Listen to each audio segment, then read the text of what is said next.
Welcome to my YouTube channel. Today we are going to understand the speech and the analysis the president of Senegal give in the debate, national debate in the United Nations. The 78th section. So guys, this president bill a scope wherein talk about the development and the future development he want to embark on within Protocol the to next escort His year. Excellency. So we are The getting Assembly the will hear an flow of address this by His debate. Excellency Mr. Macky Sall, President of the Republic of Senegal.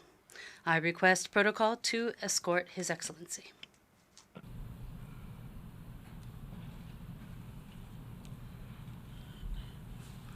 Au nom de l'Assemblée générale, On behalf of the General Assembly, I have the honor to welcome His Excellency Macky Sall, President of the Republic of Senegal, and to invite him to address the Assembly.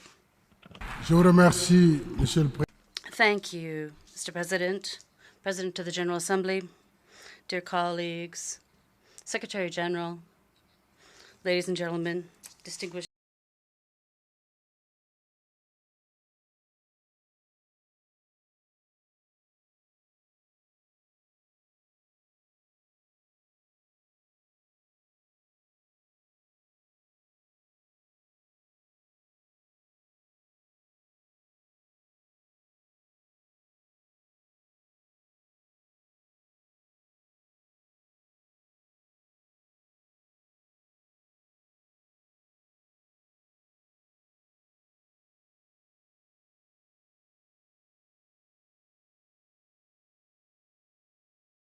delegates. President, on behalf of Senegal, I wish you every success as you preside over the work of the General Assembly. I thank your predecessor, and I renew our support to the Secretary General as he carries out his work in the service of this organization. Since our last session, the state of the world has not improved. For millions of people, daily life is one of fear, violence, poverty, and inequalities. Many countries continue to suffer from the economic and social impact of the COVID-19 pandemic. Climate change has reached an unprecedented level. The tragedy of illicit migration reminds us of the need to implement the Global Compact for safe, orderly, and regular migration, and to continue to combat the criminal networks that are organizing this illicit traffic in human beings.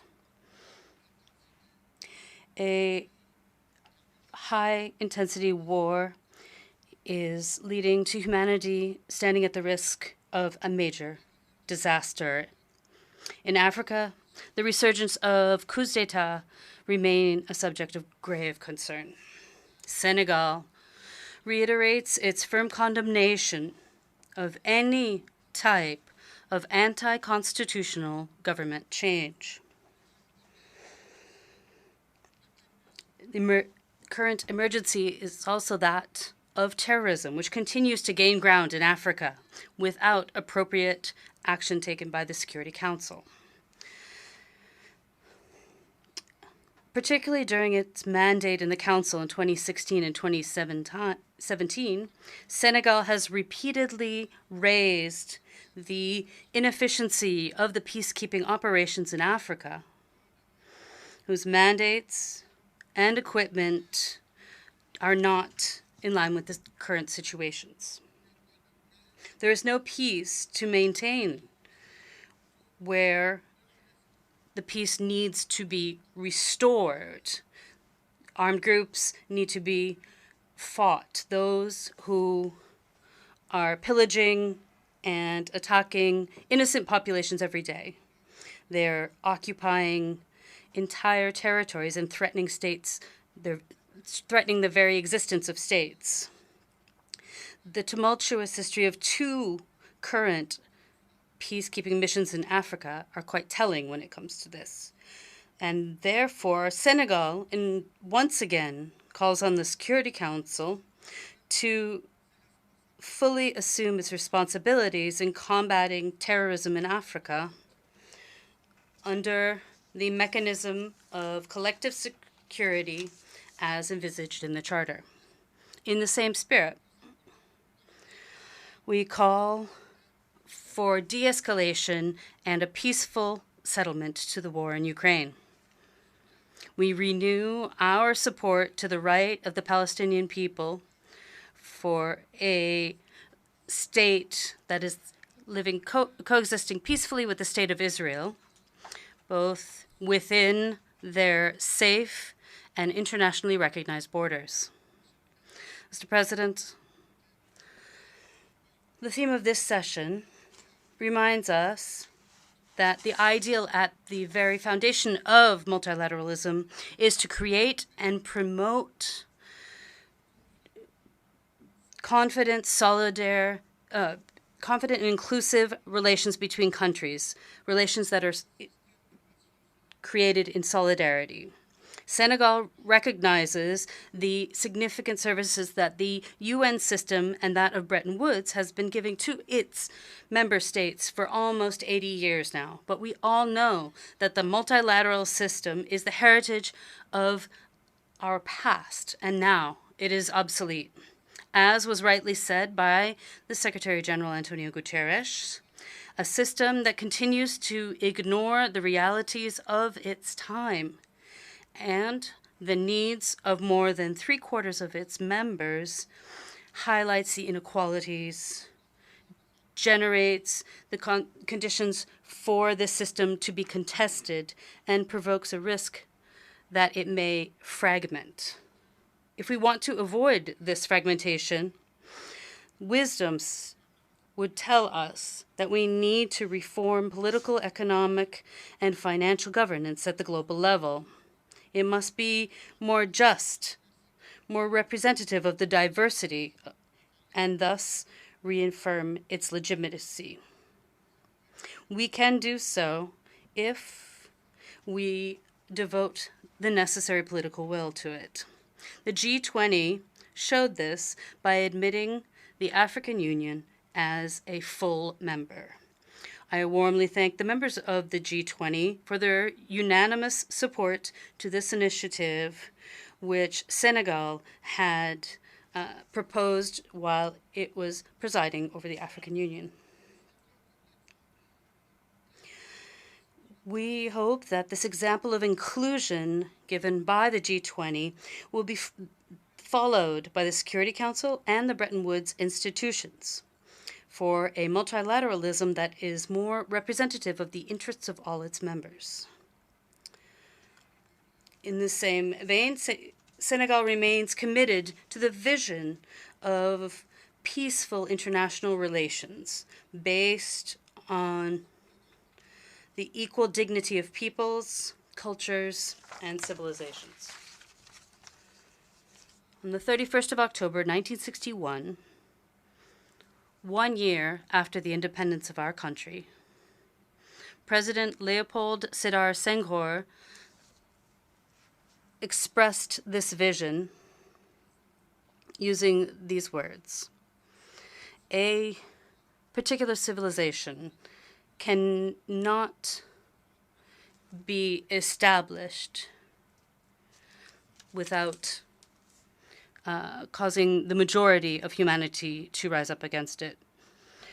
62 years later, our position remains the same. Between free peoples, where the sociocultural realities and history are diverse, there cannot be any legitimacy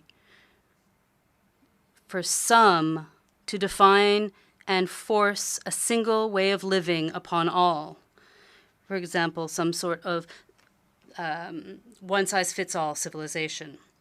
What works for some does not necessarily work for others. Together, we can practice our common values, but also together, we must respect our differences.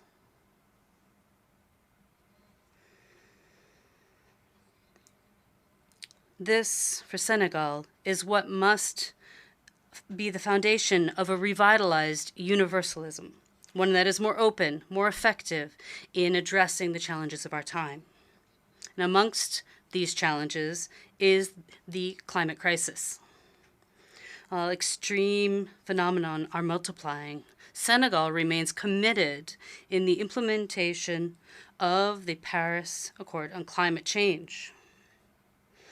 And through our willing policies when it comes to energy mixes and renewable energies now represent 31% of our electricity. With the signature last June of our Partnership for a Just Energy Transition, our ambition is to raise this rate to 40% by 2030. And here I thank the partner countries that have supported us in the mobilization of 2.5 billion euros over an initial period of 3 to 5 years, beginning in 2023, to finance our projects under this partnership.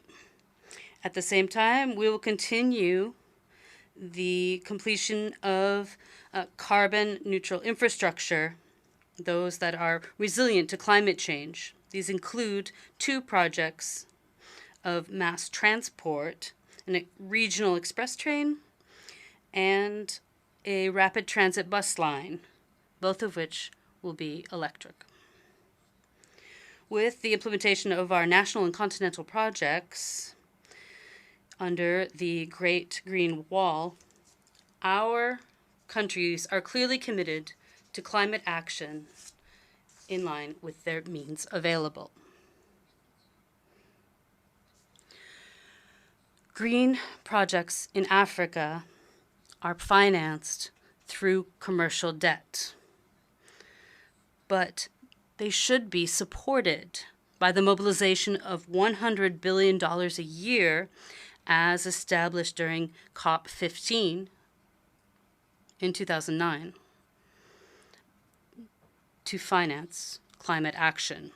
Climate justice would mean that the continent that contributes less than 4% of emissions and that suffers the most should not be condemned to become indebted to repair and prevent the damage that it is not responsible for.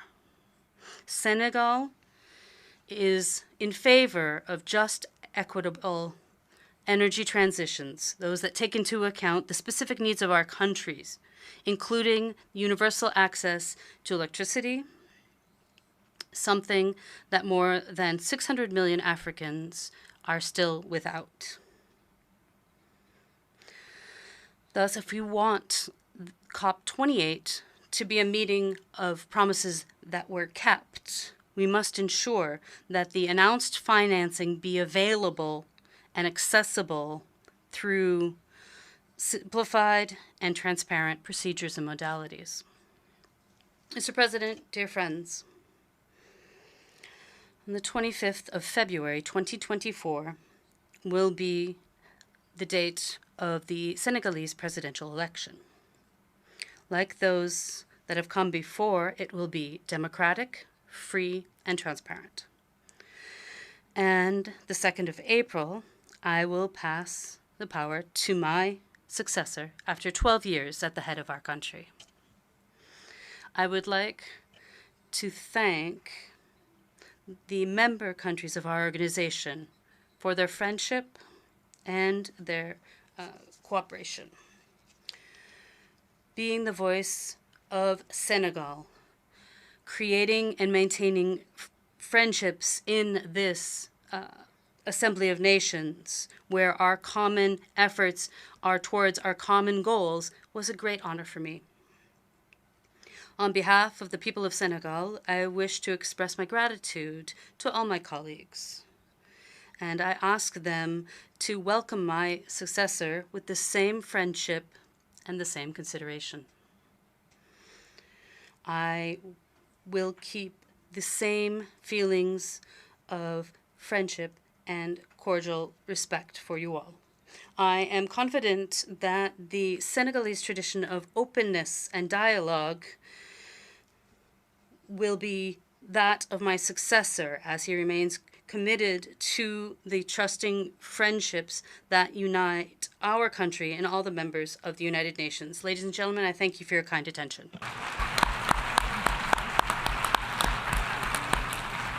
Au nom de l'Assemblée générale, On behalf of the General Assembly, I wish to thank the President of the Republic of Senegal for the statement just made, and I request protocol to escort His Excellency.